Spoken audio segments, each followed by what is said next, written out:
Hej alle sammen og velkommen til den her video. Endnu en video herinde på kanalen. I dag, der står vi i Svinninge. Og det gør vi fordi, at den 31. og 1. juni kører der en lille DNA-tur herude på banen. Så banen skulle stå rigtig flot. Så derfor tænker jeg, at vi kører en lille practice round, er det ikke, men mere sådan en playthrough af banen, hvor vi lige ser, hvor der er blevet slået hen, hvor der er OB, og så I også kan se, hvordan man spiller den. Og selvfølgelig skal jeg ikke spille den alene. Selvfølgelig har jeg en gæst med. Og det er ikke mindre en Jules Buster Ellered. Let's get it. Let's get it. Let's get it, brother. Tak for sidst. Tak for sidst. Han skal måske spille den. Ja, det kunne jeg godt overveje. Jeg har fri weekend. Jeg er i Vojens og spille Danish Det er Tour. jo det, så jeg har ikke noget kattejob. Vi kommer til at tage igennem banen, forklare lidt omkring de forskellige ting. Det blæser lidt i dag, men solen er rigtig skarp i dag, så det er rigtig lækkert vejr. 22 grader. Perfect. Så nu må vi se. Lad os brænde af. Kom i gang. Tune. Tune, tune, tune, tune, tune. Hul 1 her på Svinninge. 90 meter par 3. Helt lige ud. Ikke rigtig andet end at bare kaste straight. Den står lidt nede til højre, men du vil bare gerne kaste lige ud. Der er ikke noget.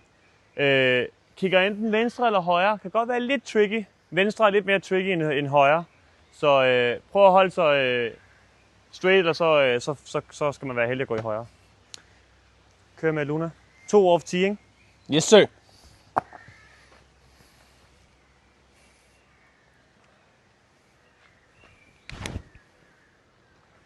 Så money ud det der. God Rigtig højde. godt, Cash. Sæt dig. Jeg tror, jeg Og kan så næsten, op. jeg Jeg tror lige, den hopper ned, men igen. Du ligger i 2 meter for kurven. kan ikke kaste bedre end det der. Nu prøver vi lige med den anden her. Tag den igen. Prøv lige med den anden. Så kan vi 2 hver. Jeg var lidt for hype der ved den første der. Nu tager vi den anden. Giv lidt high, så lidt mere understabil. Ja. Men Godt, den første var god.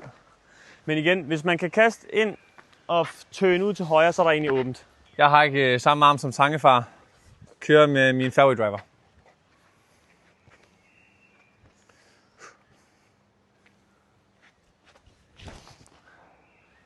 Vær understabil. Det var lidt sløjt.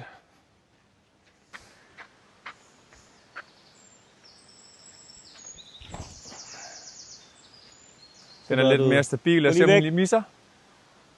Yes. Man kan slet ikke se hans kast, men Det var money. money shot, vi ser. Okay, money shot her. Money shot, selvom man ikke kunne se det. Ja. Kunne ikke ligge bedre. Birdie. Hvad ligger lige her? Lige drible Kan du også få en birdie her? Kan man overhovedet se mig? Ja, kan man. Money. Birdie. Igen. Det er helt okay at lægge hernede. Man lægger 5 meter fra kurven. Ja. Nem pot egentlig. Ja. Man vil godt ligge i suppen der, eller i gryden hernede. Gryden, ja. Man skal ikke Der er derind og lidt ligge. vand i den. Nærmest ikke i hvert fald. Nå, videre til næste. Hul 2 her på Svinninge. 74 meter par 3. Står, man kan vel godt se den zoomer ind. Jeg prøver at zoome ind. Ja. Står faktisk bare lige ud og lidt til venstre. Hvis man kaster lige ud, så har du et helt åbent pot på 6 meter. Så målet er at bare kaste lige ud. Vi kører. Gør det.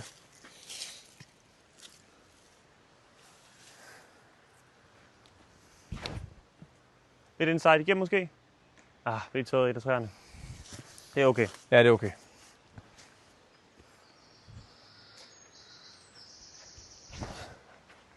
Også lidt inside. Fremad. Nå. Kedeligt.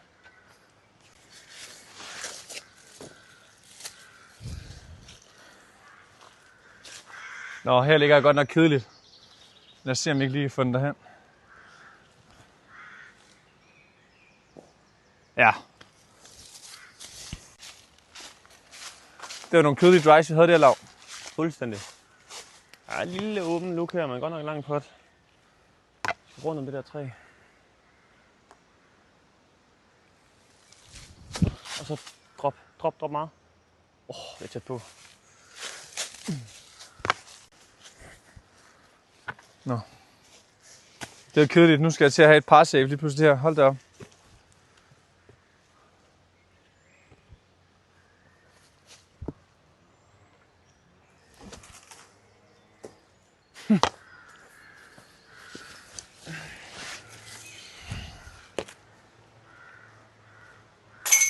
Nå, kedelig bogey. Ja.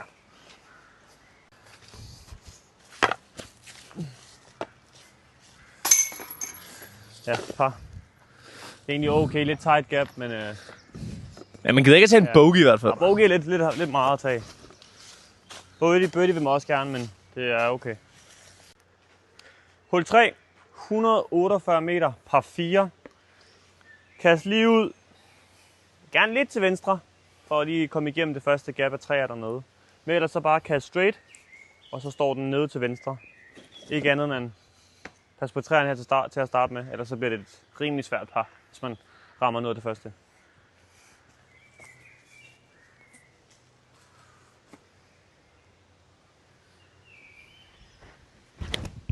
Som det der. Fuck mig. Hold da op. Fairway.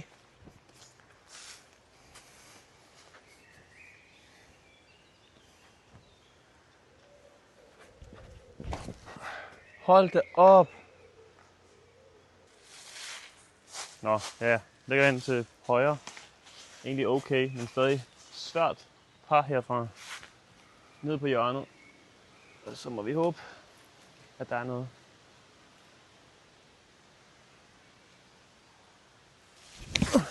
Så kaster den direkte ind i suppen. Hold da op, et hårdt hul.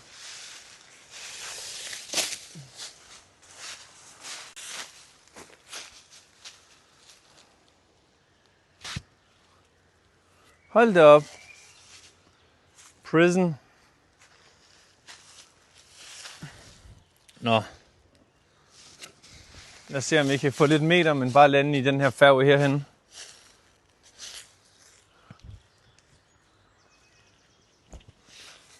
Kom ud af det. Sæt dig. Hold da op. Ja, men så vi ikke godt få lov at lave et bogey her. Ja, som sagt, der er der en anden fairway herhen til venstre, som egentlig er ret åben, hvis man kommer herhen. Ja, altså, det er jo ikke prime. Lidt rute, måske. Det bliver i hvert fald en god bogey, hvis jeg kommer igennem. Slipper lige.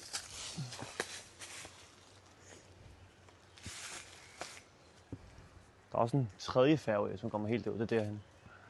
Der er vi ikke helt kommet ud endnu. Det ligger mellem anden og tredje fairway. Så er det altså lort. Hold da op! Det er en god dobbeltvugge.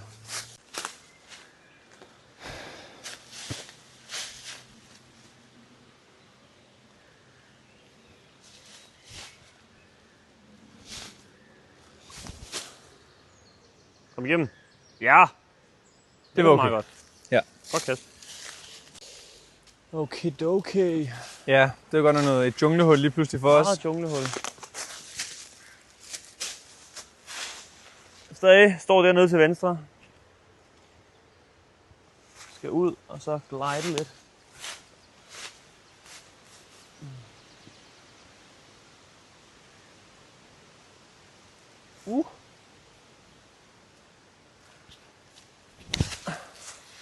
Mis alt, så er det godt. Så er det de sidste 3. Nå, lang pot for bogey. Se. Nå, her kan man se kurven. Den gemmer sig helt dernede. Vi fik det godt nok vist hele hullet, der var lav. Ja, i hvert fald ikke fairwayen. Jeg tror, jeg tager min zone igen og prøver at chippe den derned med en forhånd igennem det her. Der er okay åbent der.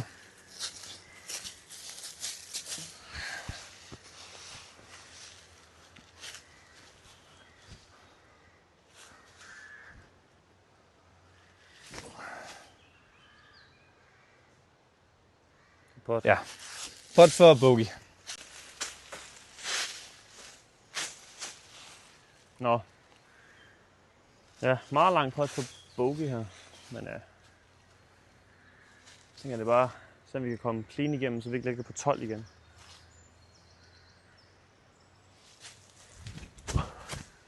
Ja, lige præcis. Det er okay. Vi tager en dobbelt videre.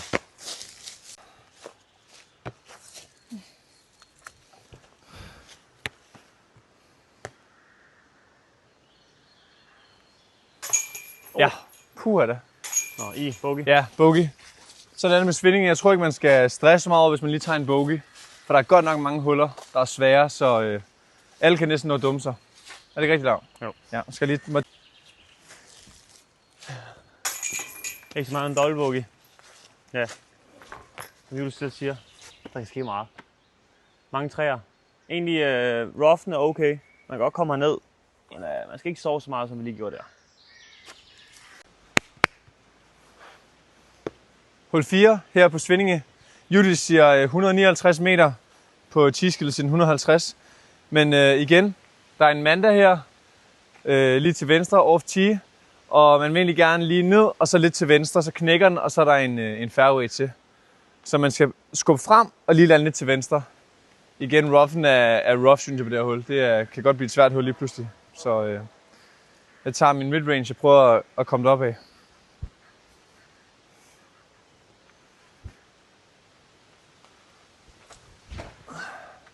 Og hvis en fader er det rigtig godt. Måske et lille kick? Nej, det var ærgerligt. For straight.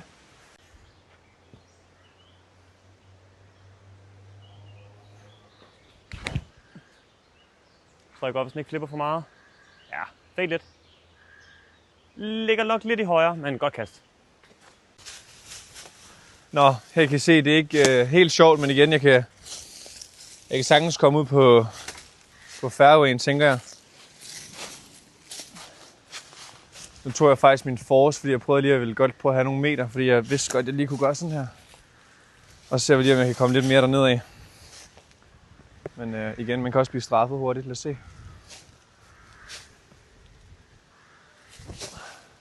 Fade. Fade meget. Jo, god Og meter. sit. Ja, okay. Kommer derned. Den kommer derned af, men igen til højre. Ja, ligger lidt i højre, men igen. Det er godt nok ikke meget.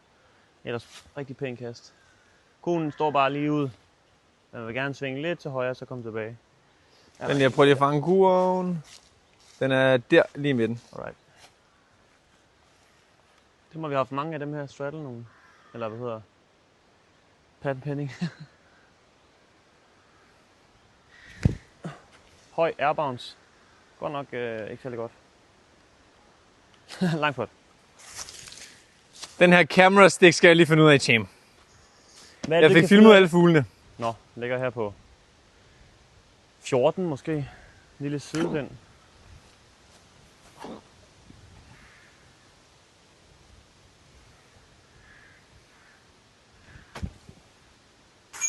Var det godt pot. Money. Så lige en Nå, jeg lå næsten lige ved siden af, det var faktisk okay, så nu er der bud for birdie Får her. lige en nature et eller andet her først. Altså, jeg ved ikke, hvad nature det er, når den er død. Men må ikke jeg også lige kan få en birdie? Nej, det er ikke sjovt. Rest in peace.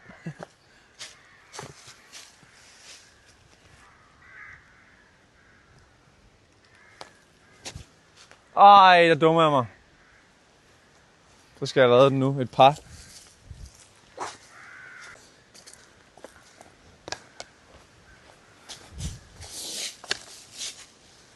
Nå, nu sovser jeg lige et sikkert par væk her. Må ikke jeg lige kan...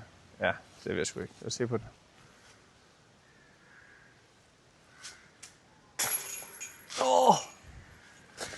Det vil jeg ikke. Og så tæt på. Bogey, bogey, rogie. Bogey. Hul 5. 76 meter på 3. Ret tight faktisk, og især når der er kommet så mange blade, som der er. Og grene stikker ud. Står lidt nede til højre af sådan en korridor. Jeg kaster baghånden, sådan en turnover-linje. Man kan også godt kaste forhånden, som sådan skal være lidt heldig, eller skal skæppe lidt sådan fremad. Så derfor så tager jeg baghånden.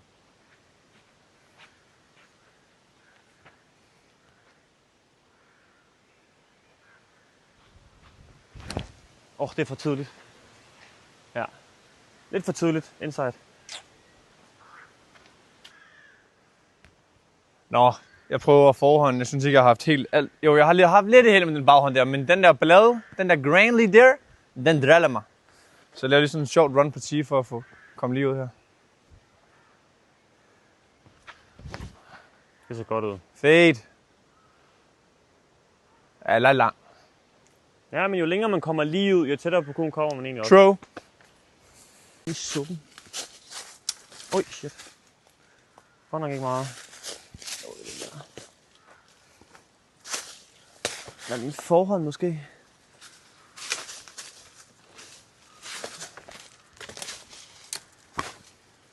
Hold da op. Ikke meget. Må vi prøve. Inside. For helvede. Voldsom Nå, lang kick. pot igen. Ja, igen. Hvad er det? Samme distance måske, som før. De der 14 meter. Så sådan en irriterende pind. Sådan der.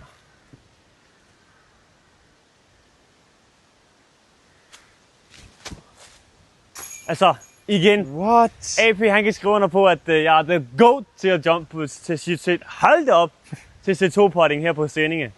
Altså, jeg sætter alt ud på C2. Alt. Tag nu bare dit par, mand. Jeg tager en par. Ja, jeg tror, jeg gik lige lang her, som Laut sagde, jo længere man kommer ned, og så fadede jeg lige igennem de træ her. Det er faktisk det er helt rimeligt. Så nu har jeg et, ja, god 10 meter måske. Så lad os se, om vi ikke kan get about it.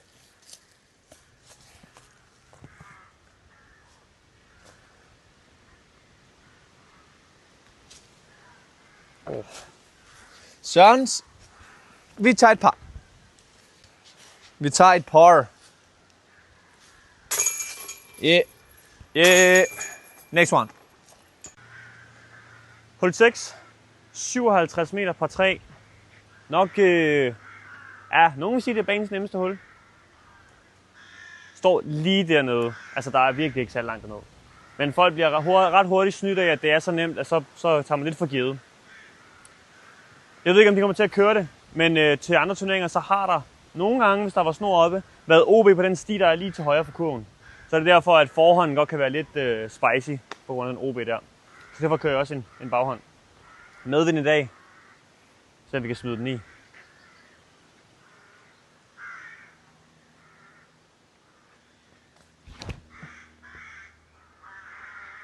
Ja, ikke rigtig. Højden var god. Og så lægger man bare 8 lang. Sætter på det.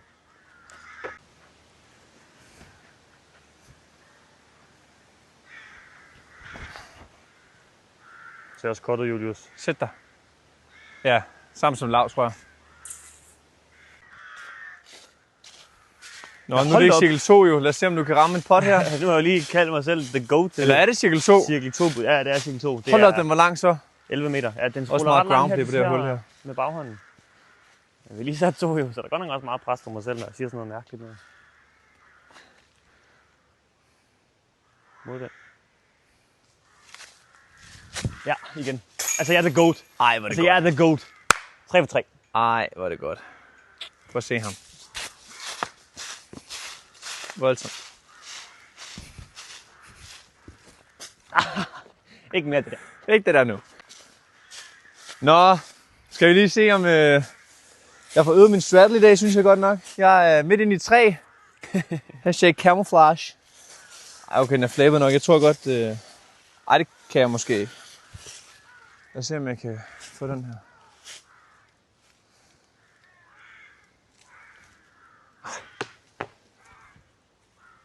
Hvor er det træls. Ja. Sovs. Tak for backstop 3. Thanks. Par. Nå, har stadig boksen. Hul 7. 98 meter par 3. En af de ret svære huller her på banen. Ret tight. Kast lige ud, så står den lidt ind til venstre. Men Har du ikke fået CTP på det her hul engang? jo, det kan man jo sige jo. Men stadig lovs disk. Ej, nu kaster vi en blå en, så den ikke er ligesom bladene. Kast lige ud, så burde det være money.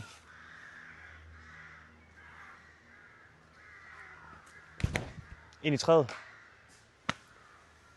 Der er langt til par der. Kom ned i den fairway. Hold da op, det er sgu et svært par 3 hul det her, synes jeg.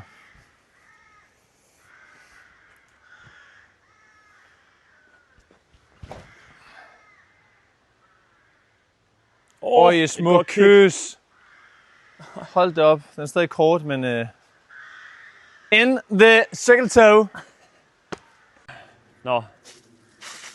Ja, der er jo... Det er jo så stien hen til det næste hul. Men det er jo godt nok suppet det her. Ellers så kan man pitche ud på færge, og så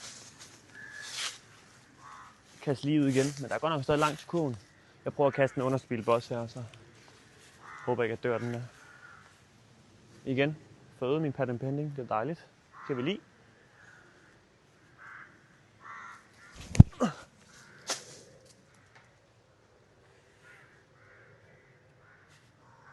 Det var nok ikke den rigtige beslutning. Det er nok ikke helt en rigtig beslutning.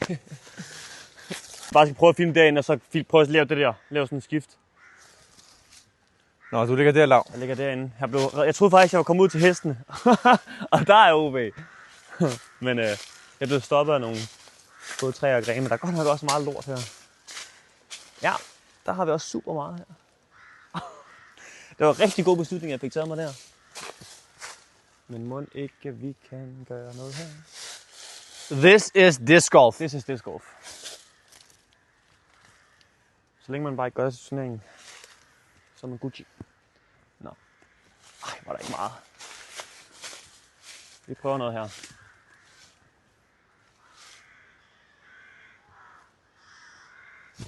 Nej, jeg vidste det. Hold da op! Sovsetur. Jeg tror bare, vi kaster igen.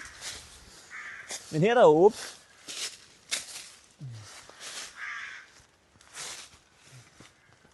Samme disk, nu burde det være okay. Høj.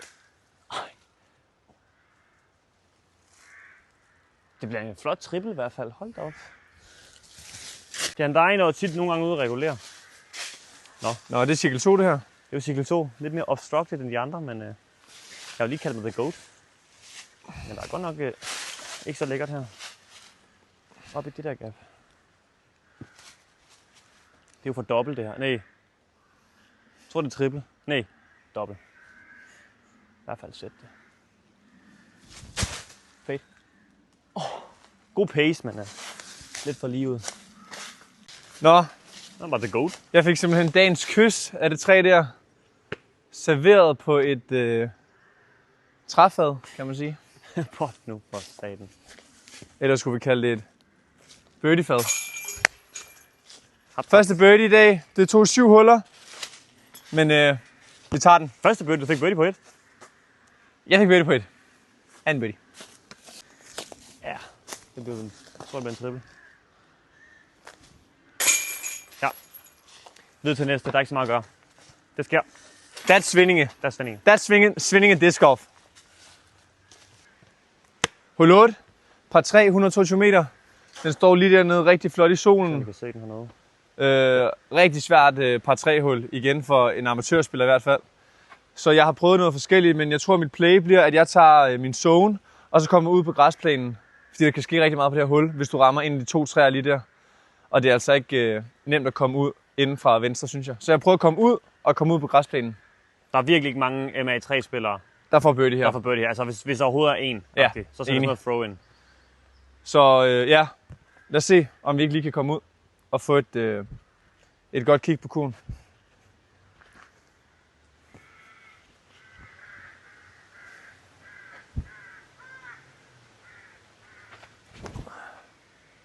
Kom over. Okay, havde godt vel lige 5 meter længere, men igen, jeg kommer på græsplænen, jeg er glad. Der er noget vind derude, faktisk ret meget. Men jeg tror, det er medvind, det havde vi før. Jeg tror stadig, jeg bare kører en annex, og så må jeg håbe på, at det er nok. Det er et svært hul, det her. Ja, vi prøver.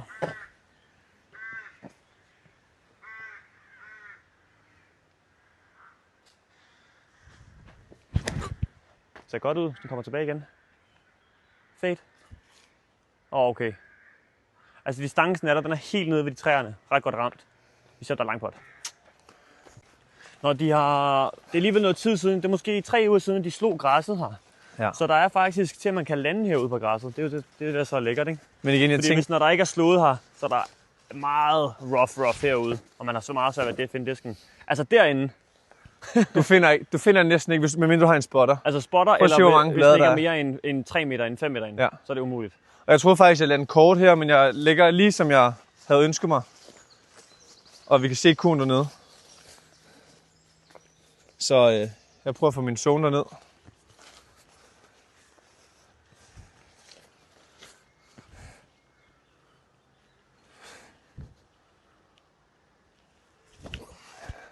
Det ser rigtig godt ud, Julius. Fedt. Og i vinden. Kom til venstre i kuren. Det giver mega godt. Ja, det er super. Flot. Ja. Vanvittig god distance Altså her. distancen er perfekt i forhold til, men den blev bare holdt lidt for straight. Jeg troede medvind ville hjælpe den, men det gjorde den ikke. Svært pot. Enten så kan man gå efter lige at kaste igennem det der gap, eller skal man kaste noget andet rundt om. Og vi er her ikke for at lægge op, jo. Og det er cirkel 2. Det ved jeg godt. Og det er cirkel 2, ja, selvfølgelig. Vi kan godt lige give os selv den der hjælp. Det er okay. Lige den der flipperhjælp. Derop. Ricky pot. Ned i kurven. Drop. Det var en god gren, mand. Det var tæt på. Godt bud. Vi tager et par. Det er rigtig fint på det her hul. Nå, her ligger jeg faktisk lige som jeg havde ønsket. For et rigtig, rigtig dejligt par. Ja, mega flot. Ja, og Lav tager også et rigtig, rigtig nemt par her. Så er vi der. Bum. Fedt. Hvis du står her, kan man se kun, det ved ikke, om du vil. Nej, det Han bliver bare lige hulview. Ja. Hvor der 73. har vi den. Hul 9. 73 meter, par 3. Der er OB i åen, der kører hele vejen langs her. Og bag kuren, der er måske 7 meter bag kuren, der er åen. Ja, det er omkring. Nogenlunde. Her kan man virkelig se, at der er grabby grass, hvis du ikke får kastet et godt kast. Linjen er en Annie baghånd, der kommer ned og ligger sig hen med kuren. Er det sådan her? Ja. Man kan faktisk lige se kurven derinde, hvis man zoomer godt ind, Lars Holbæk, hvis du lige kan finde ud af at ramme. Der. Der er den. Nå, vi kører. Jeg kører bare.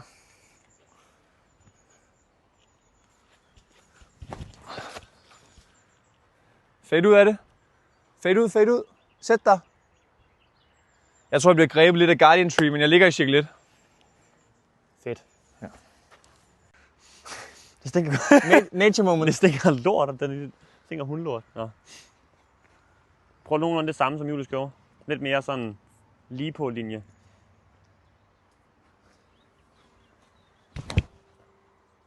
Hold den. Medvind, eller hvad? Jo.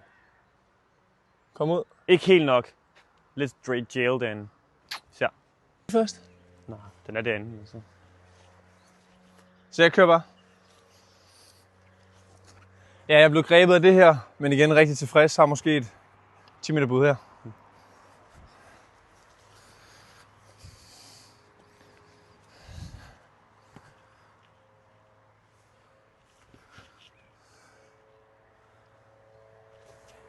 Op. Godt bud. Godt bud. Den kom igennem det meste af det herinde. Ligger man stadig ikke godt. Men det kan være, der er en lille forhånd. Og igen, man skal ikke tyre, for så går man altså OB ned i åen der. Eller hvad? Nej. Nej. Køb min forhånd. Oj! Okay, måske er det grabby grass. Nu ser vi.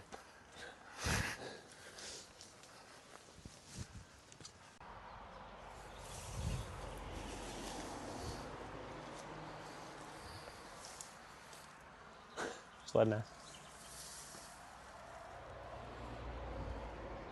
Men jeg hørte bare ikke noget plask, jo.